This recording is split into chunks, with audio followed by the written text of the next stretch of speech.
Hello, I'm Archbishop George Lucas, the Archbishop of Omaha and the chairman of the Catholic Mutual Group.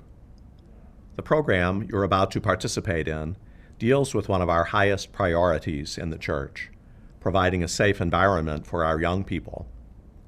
Because you work or volunteer in one of our churches or schools, you have both a unique opportunity and a profound responsibility.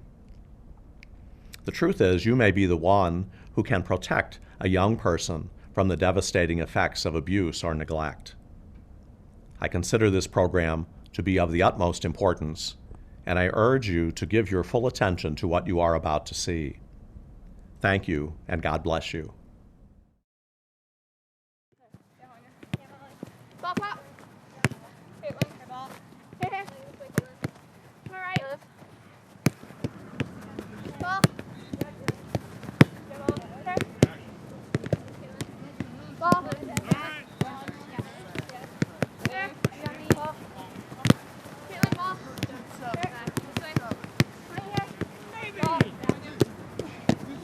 Ball. Ball.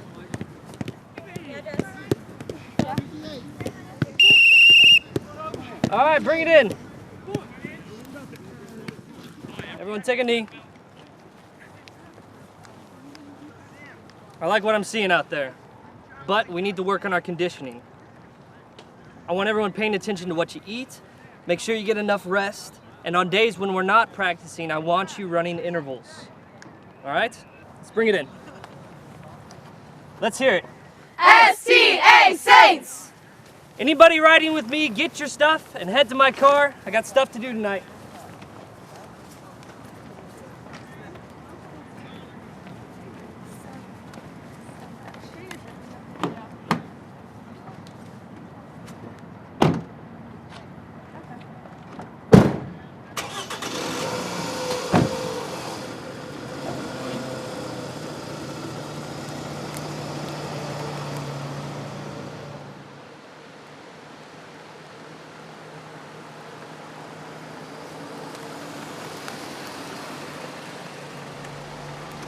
Nice job today.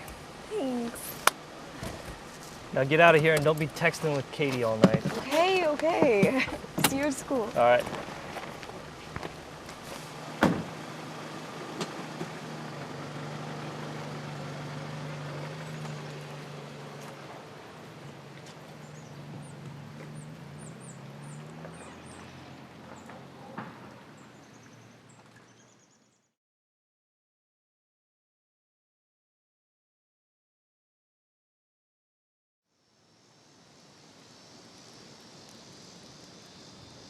I was proud of you today, Melissa. That move that you made to get past Jen was epic. It was, wasn't it? Why don't we celebrate with some Rocky Road? That sounds awesome, but my mom's waiting dinner on me. Well, we'll just tell her that practice ran late. I do love Rocky Road. I tell you what, we'll make it fast and keep it quiet. Okay. All right.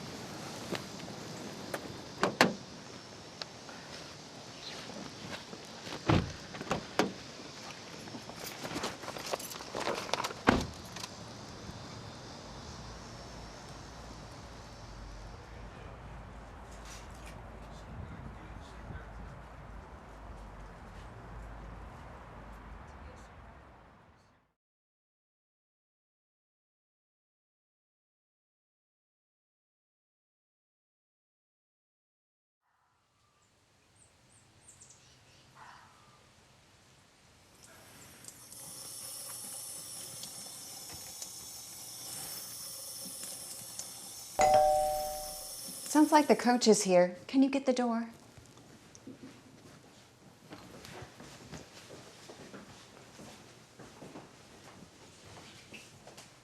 Hey, Coach. Hey, Melissa, how's it going? Good, thanks. How are you? I'm doing all right. Coach Williams, we're so glad you're here. Thanks, Mrs. Matthews. Hey, Coach, how are you? Can't complain. You want a beer? No, that's all right. I'd take a glass of water if you have one. I'll get that. Do you want ice with that? That'd be great, thanks. So, Coach, is our little girl in trouble? No, quite the opposite, actually. She's amazing. That's what I wanted to talk to you all about. Oh? Let's have a seat. Sweet. Thank you. My pleasure. So, what's up? Well, Melissa has made remarkable progress in the last few weeks. If she's up for it, I think she has a shot to make the elite squad. Really? That's fabulous. I'm proud of you, sweetie. Here's the thing though, if she's gonna make it, it's gonna take some extra time, some extra practice.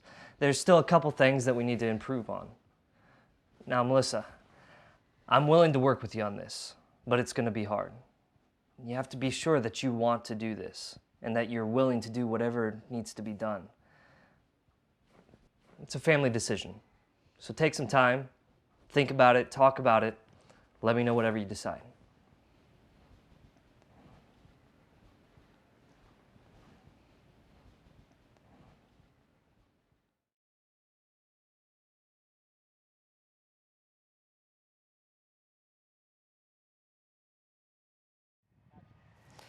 Good work out there today, Melissa. Looks like you're really starting to get it.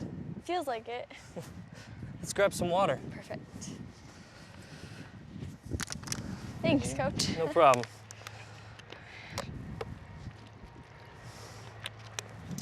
You good? Yeah. All right, let's get you stretched out. Okay.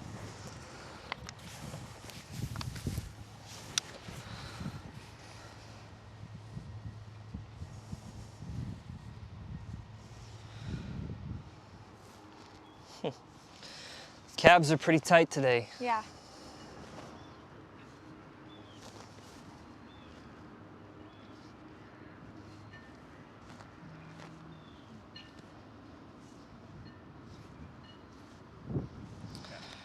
Did we get it? Yeah, feels good. All right. So, who's taking you to the dance on Saturday night? Jimmy. The kid with all the piercings? Yes, Coach, the kid with all the piercings. Huh. So you're into that whole bad boy thing, huh? No. Well, maybe a little. Well, are you gonna wear chains to go with his piercings? Or? No, I'm wearing a really cute black dress.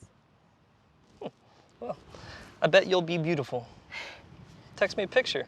I will. Let's get you home.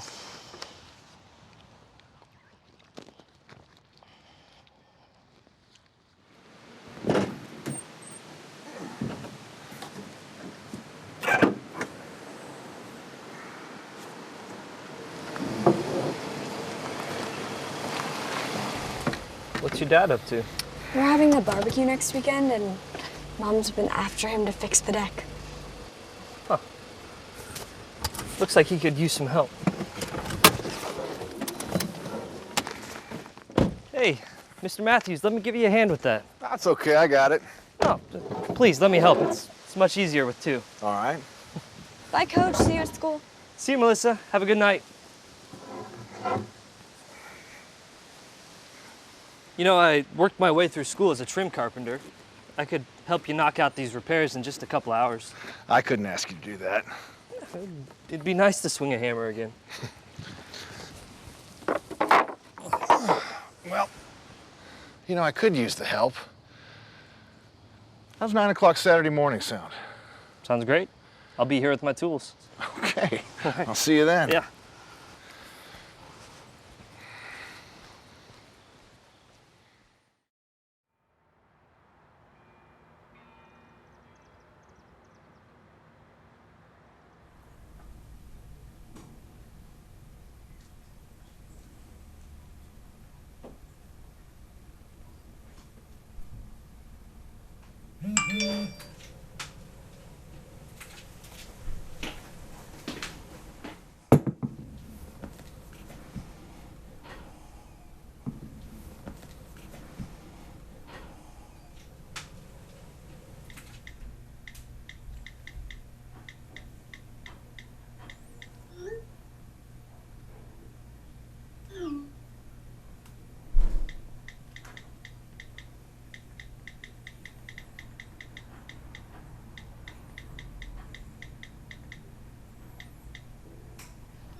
Coach. Hey, girls, how's it going?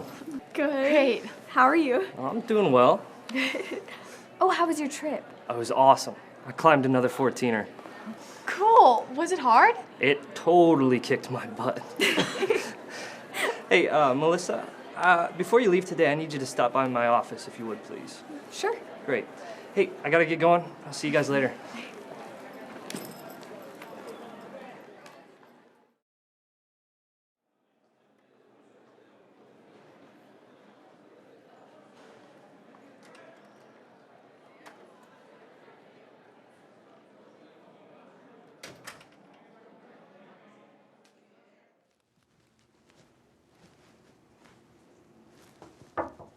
Hey, Melissa, come on in. How you doing? Good. It's good to see you. Thanks, Coach. You know, I really missed you while I was gone. Yeah, that was a weird week. I brought you something. What is it? It's a book of poems from the 60s by Rod McEwen. I found it at a used bookstore. I thought you might like it. You are so sweet. I'm sure I'll love it. You know, it's probably best if we just keep this between us. Of course.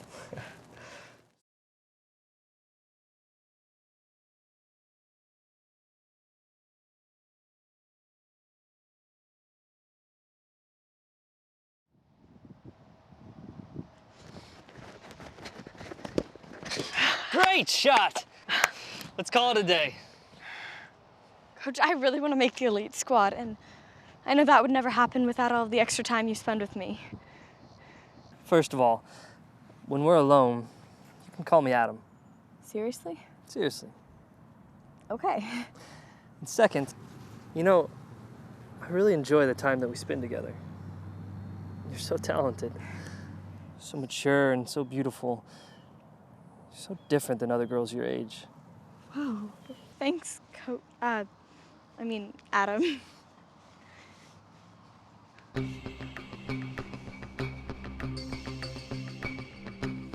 Soon after what you just saw, the coach began having sexual intercourse with Melissa. The coach continued having intercourse with Melissa on an almost weekly basis until she finally went away to college. Like many offenders, the coach was patient and methodical. He engaged in a process known as grooming that ultimately led to his long-term sexual abuse of Melissa. By the end of the story, you were probably aware that trouble was afoot. But at what point before that did you begin to have concerns? Were you concerned when the coach took several of the girls home after practice? How about when the coach was alone in the car with Melissa for the first time? Were you at all uneasy when the coach took Melissa for ice cream? The coach seemed totally sincere when he met with Melissa's parents. Did you sense a problem? While they were cooling down after practice, the coach initiated a conversation about who Melissa was dating.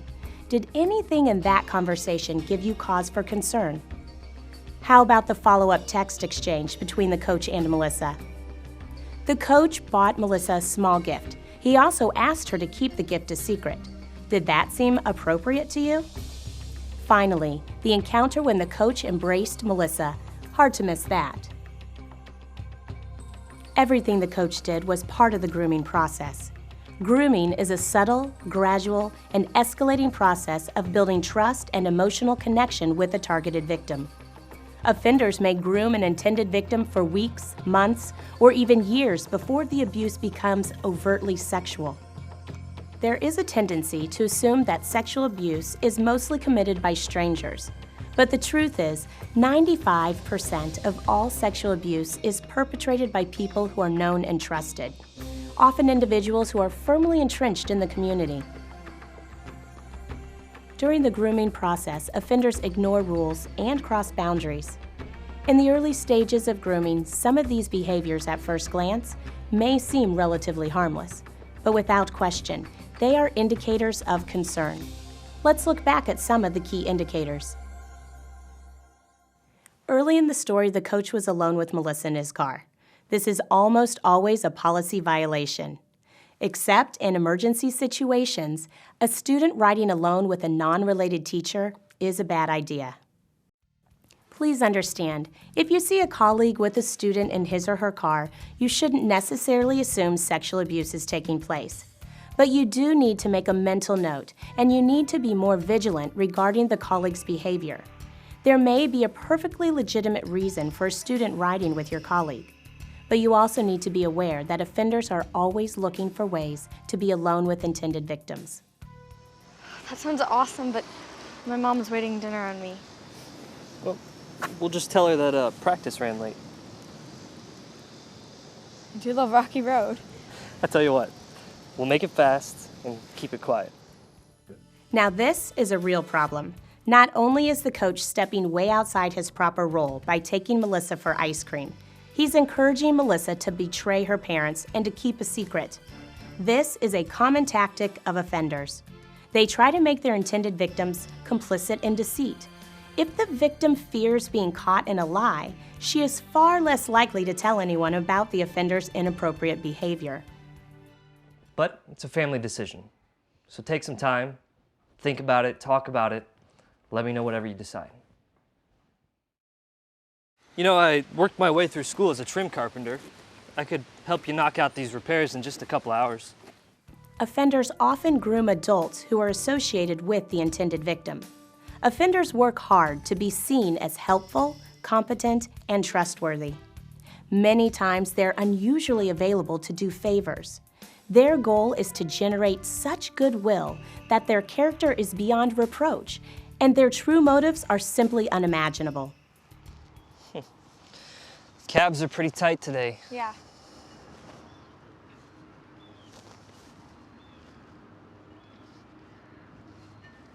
As careful as they are, sometimes offenders do cross boundaries within the view of other people. How would you have responded if you saw the coach massaging Melissa? The kid with all the piercings? Yes, Coach, the kid with all the piercings. Huh. So you're into that whole bad boy thing, huh? No. Well, maybe a little. Another common tactic of offenders is to venture into the private or romantic life of the intended victim. If these intrusions are not rebuffed or reported, the offender will usually make the conversation even more sexual.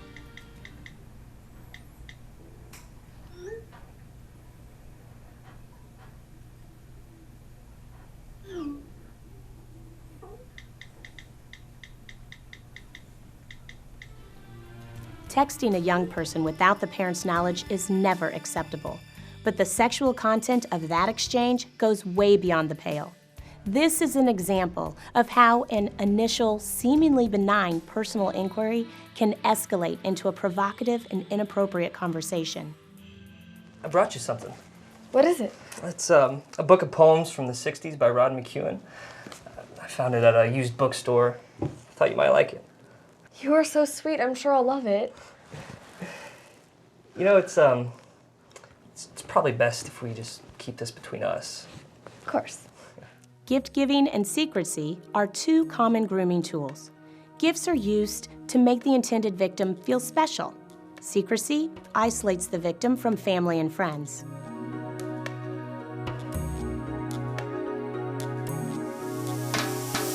During this session, we've focused on some of the grooming behaviors used by offenders. We've focused on these behaviors because although you'll likely never see actual sexual abuse, you can spot grooming behaviors, hopefully before any actual abuse takes place. Grooming can take many forms and varies with the age of the intended victim, but any of these behaviors are cause for serious concern.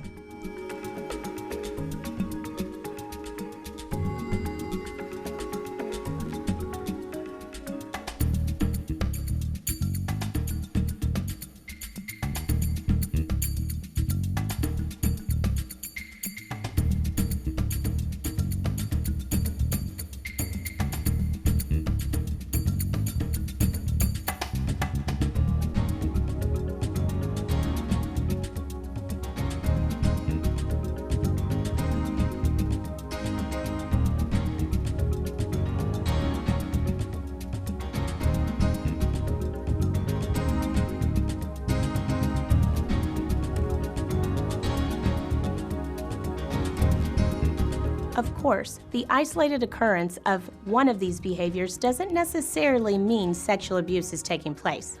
Even so, if you become aware of any of these behaviors, you must, at the very least, increase your scrutiny of the person engaging in the behavior. If a cluster of these concerning behaviors begins to form, or if your gut just tells you something isn't quite right, it's time to take action. Everyone who works or volunteers around young people has a moral, ethical, and legal responsibility to act in the best interest of the child. If you have reason to suspect that a young person is being abused or is in danger of being abused, you have an obligation to report. Please be aware, you don't need proof. You don't need to be certain. If you have a reason to suspect something isn't right, you absolutely must report. Failing to report can have significant career, civil, and legal consequences for you, and could very possibly subject a child to the horror and devastation of sexual abuse. Please do not be concerned that you will suffer negative repercussions as a result of reporting. Provided your report is made in good faith, the law protects you from any civil or legal liability. Here's something to keep in mind. When you report, you are not accusing a colleague of sexual abuse. You are simply reporting inappropriate behavior.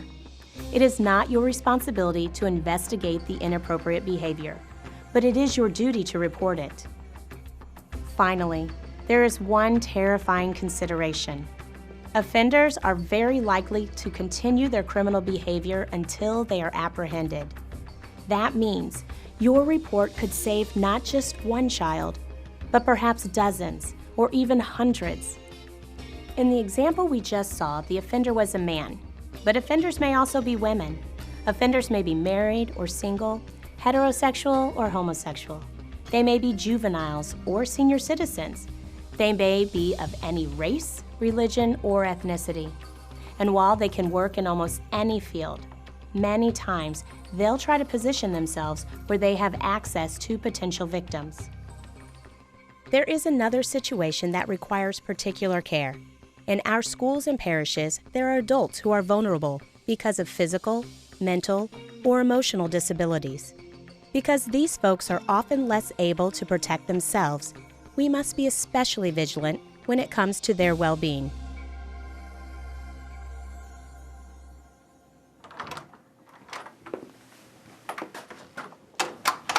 Hello, Madeline. So glad you came to visit. Good morning, Father. Your folks tell me you're troubled, Madeline. I'm not troubled. I'm stupid. I don't like being stupid. Oh, Madeline. You are a beautiful child of God. Come in. Let's talk.